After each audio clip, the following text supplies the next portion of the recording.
Elisabeth Fritzl spent 24 years in captivity, confined to a makeshift cellar and repeatedly tortured at the hands of her own father Josef Fritzl. On August 28, 1984, 18-year-old Elisabeth Fritzl went missing.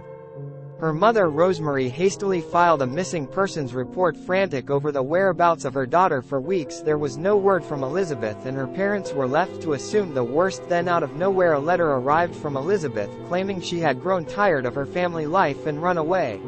Father Josef told the policeman who came to the house that he had no idea where she would go, but that she likely joined a religious cult, something she had talked previously about doing.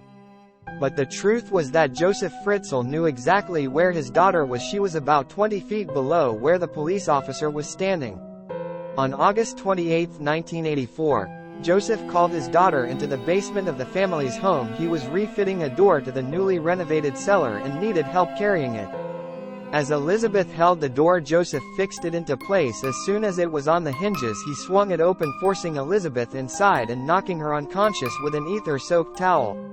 As far as Elisabeth Fritzl was concerned, Josef was a monster.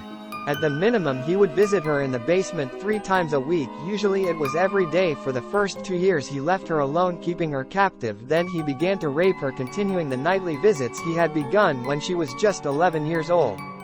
2 years into her captivity, Elisabeth became pregnant, though she miscarried 10 weeks into the pregnancy. 2 years later, however, she fell pregnant again, this time carrying to term. In August of 1988, a baby girl named Kirsten was born. 2 years later, another baby was born, a boy named Stefan.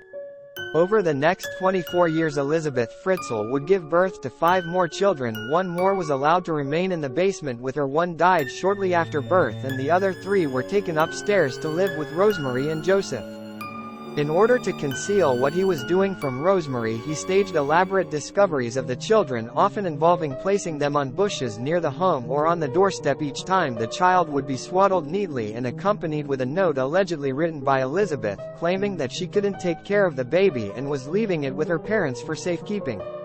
However, in 2008, one of the children in the cellar fell ill. Elisabeth begged her father to allow her 19-year-old daughter Kirsten to get medical attention. She'd fallen rapidly and critically ill, and Elisabeth was beside herself.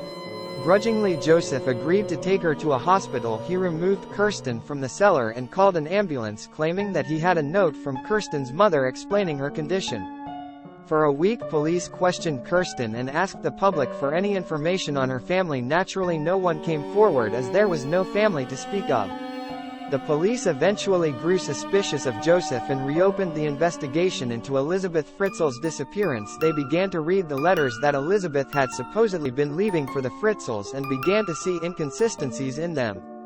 Whether Josef finally felt the pressure or had a change of heart regarding his daughter's captivity, the world may never know, but on April 26, 2008, he released Elisabeth from the cellar. For the first time in 24 years, she immediately went to the hospital to see her daughter, where hospital staff alerted police to her suspicious arrival. That night she was taken into custody to be questioned about her daughter's illness and her father's story. After making the police promise she never had to see her father again, Elisabeth Fritzl told the tale of her 24-year imprisonment.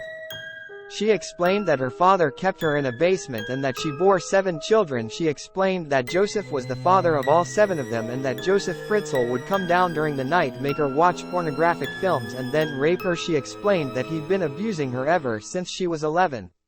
The police arrested Josef Fritzl that night.